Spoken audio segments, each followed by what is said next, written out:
at Facebook. This is a good swath of our team back in California who actually does the hard work. I just get to stand up in front of you guys and talk about it. In my spare time, though, I am also a photographer. I personally specialize in astrophotography. That's what I enjoy the most, which turns out is the hardest thing to do in 360. For those of you who have tried it, I have so much respect. If you want to see where I am on the internet or get a hold of me, those are the places. That will show up again later in the presentation. All right, with that out of the way, let's get started. Facebook and virtual reality. We are fairly new still to this space, about 2.5, 3 years at this point.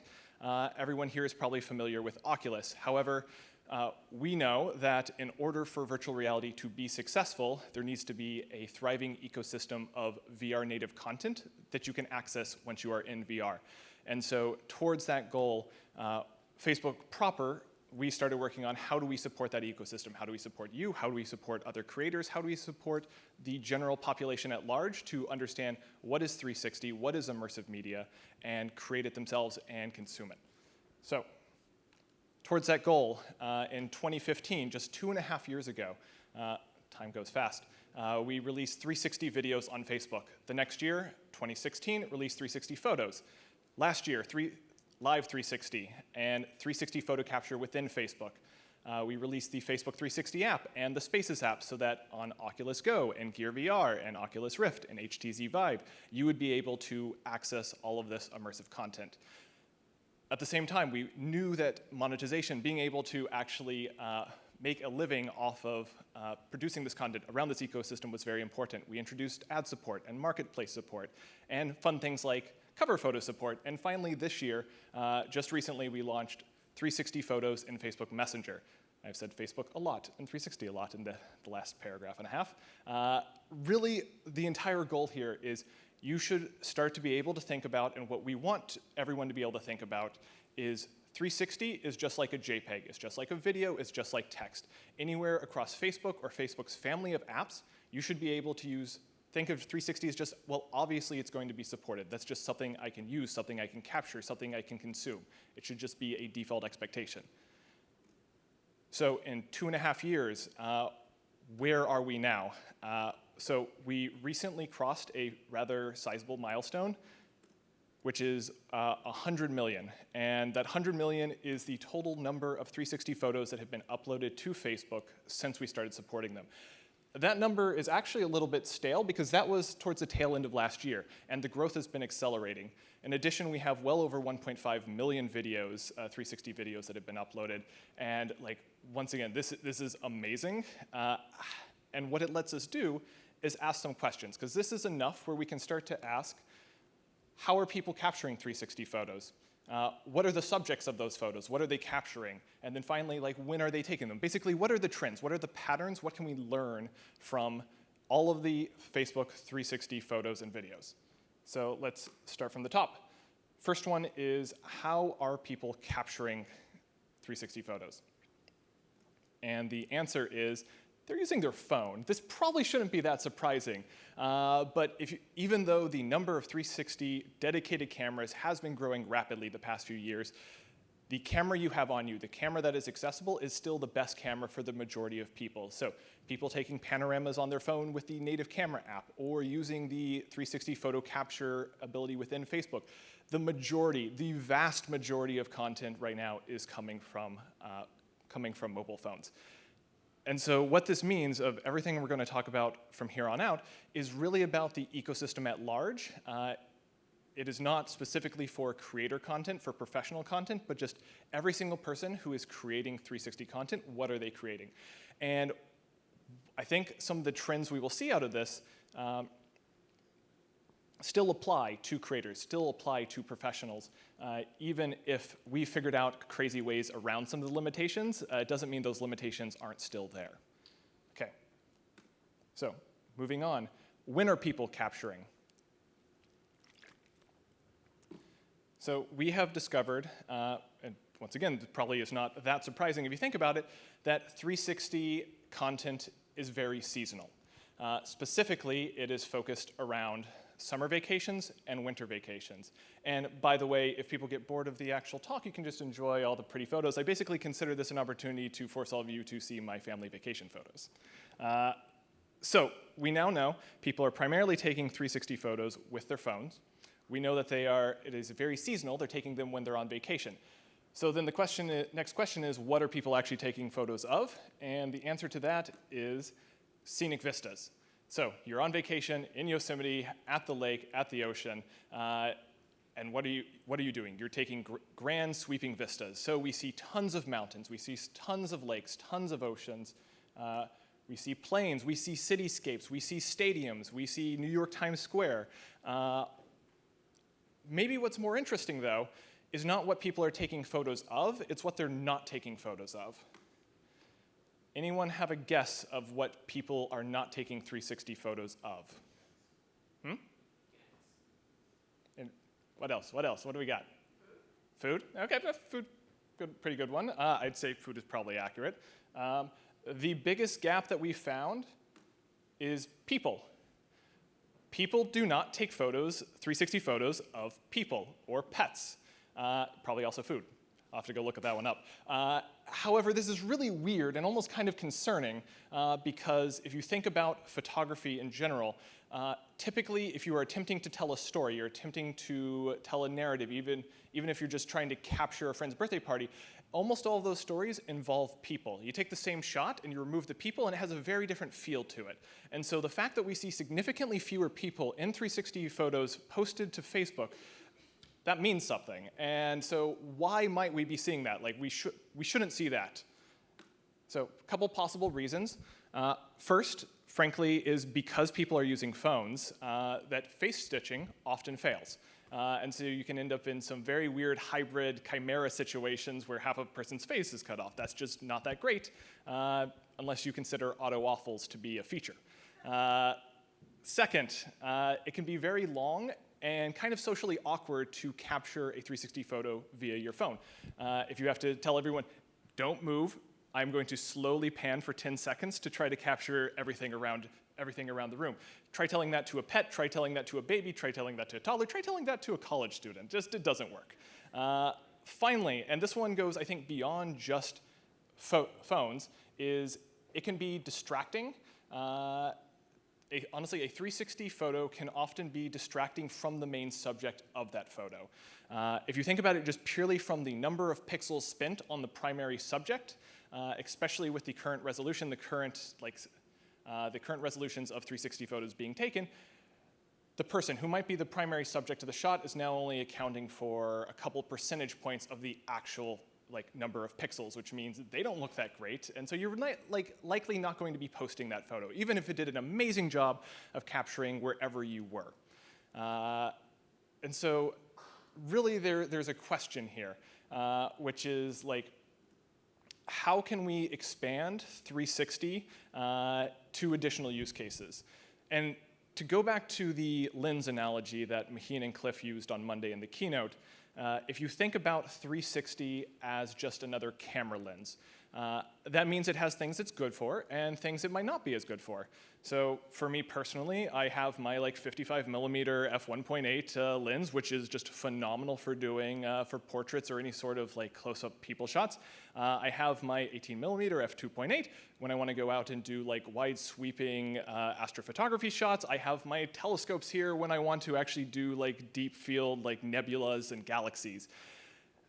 However, I could totally, if I gave Spielberg that telescope right there, I am sure he could craft an incredible narrative with that. He could craft an amazing movie, but I don't know if I would want to restrict him to that. And so the question is, what are some of the solutions? What can we do to expand what 360 is useful for, specifically for allowing people to be part of the what's being captured? And secondly, are there other lenses, are there other formats, other ways to capture immersive VR content that we can enable so that 360 is not the only VR immersive lens we fall back on?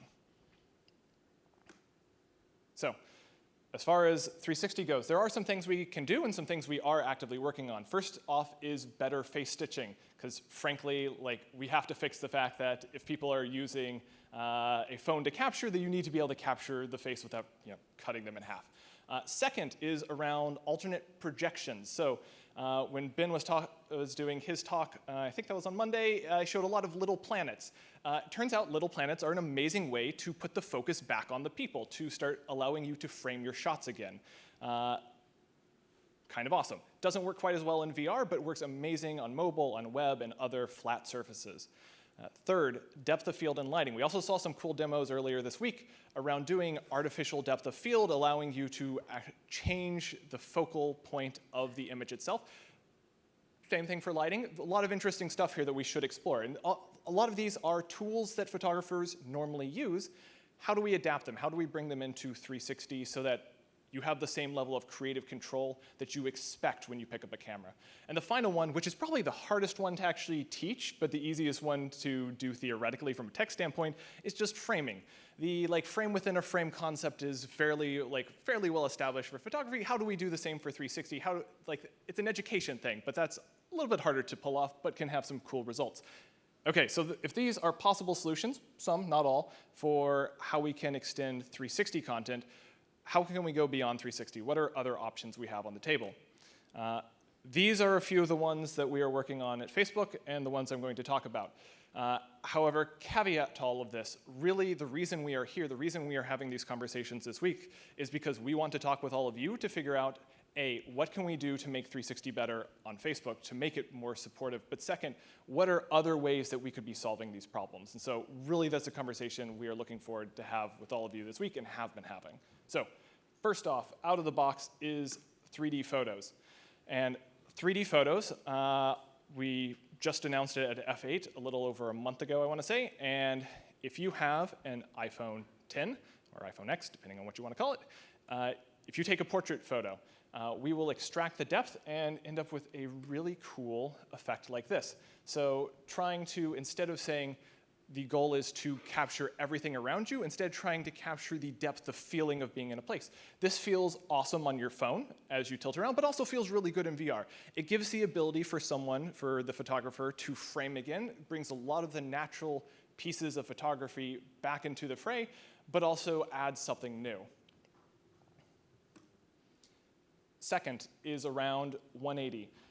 And 180, if you've seen the confessional booth out in the marketplace area, is an area that's very interesting because what 180 lets you do is it lets you say, I care about everything in front of me, I don't care about what's behind me.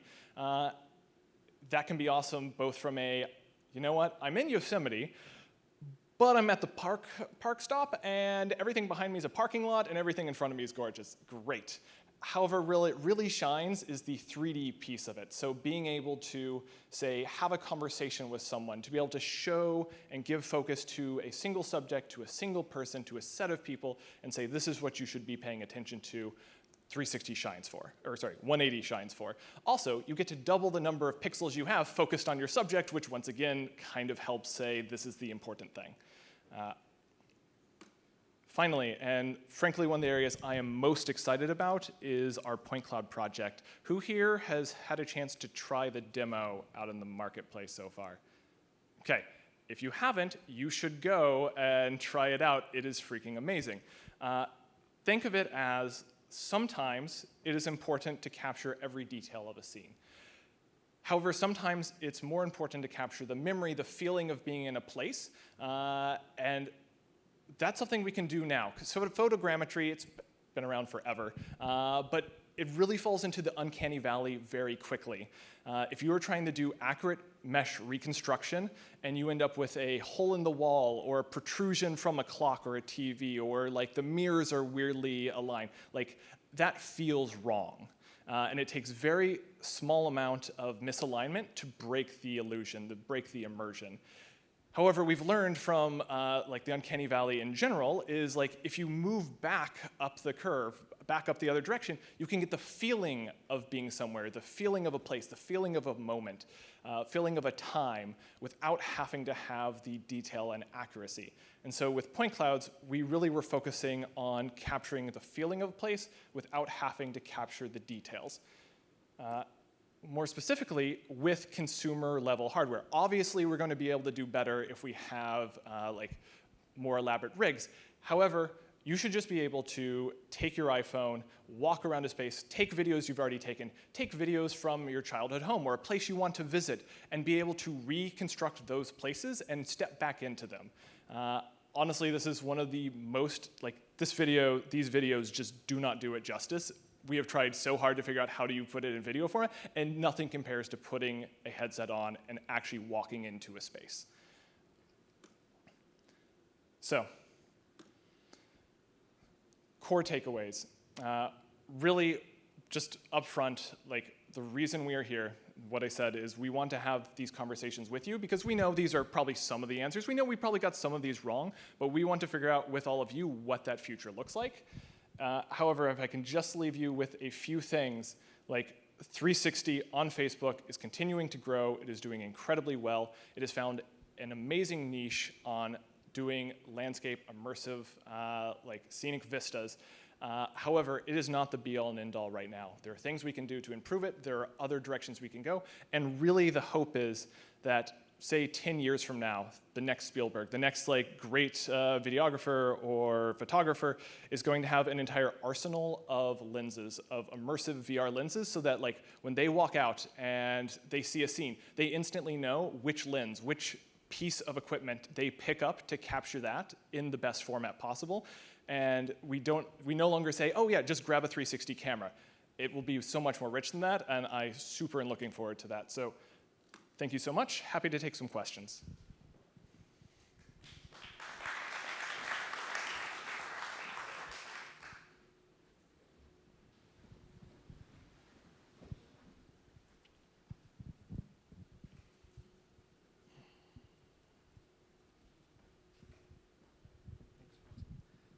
Hi, Cody. Thanks very much for your presentation. I've learned a lot. My name is Mick.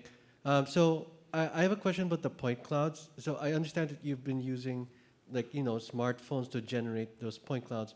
Are you going to be able to use 360 photos and, if someone has a 360 camera or a 3D 360 camera or a VR 180 camera, are you able to use those to create even more accurate point clouds? I hope so. So I cannot speak to the exact product details. However, I can say from research that 360 video or 360 photos, you need much less data to reconstruct a space if you do have 360 content of that space. So walking around with a 360 camera, you can reconstruct much faster. I can't state from a product standpoint which exact implementation will get built out, though. Any more questions?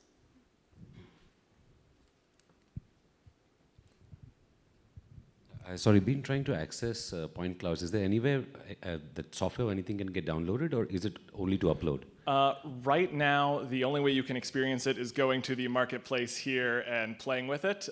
We have pre-announced, but we have not released anything at the moment.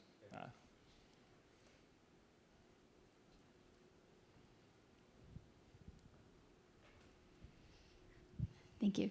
So I just wanted to check something you said. You said most people are sharing 360 photos from your native panorama camera to Facebook?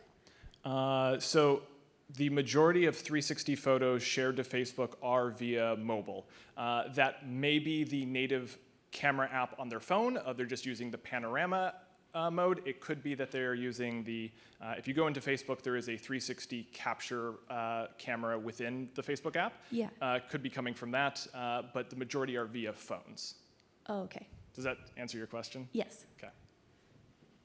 I mean, that's also just the nature of the number of people with 360 cameras, even though that is growing rapidly, is dwarfed by the number of people with smartphones. Any more questions? One in the back.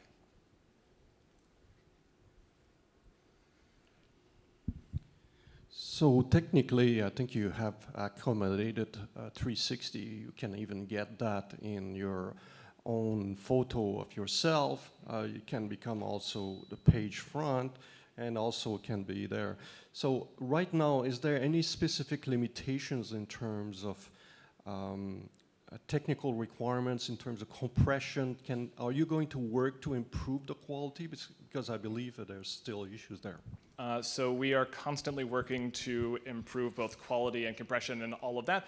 Right now, most of the limits we've set are based on where VR is at the moment. Presently, we support 4K uploads of, say, video, because really that's about where any VR headset is going to max out. However, the expectation is that those numbers will be increasing over time, and we're figuring out how do we keep supporting them at higher and higher resolutions. I have a question. Please. For the business pages, are you planning to have 360 feature images there, or cover images? I will have to get back to you on that.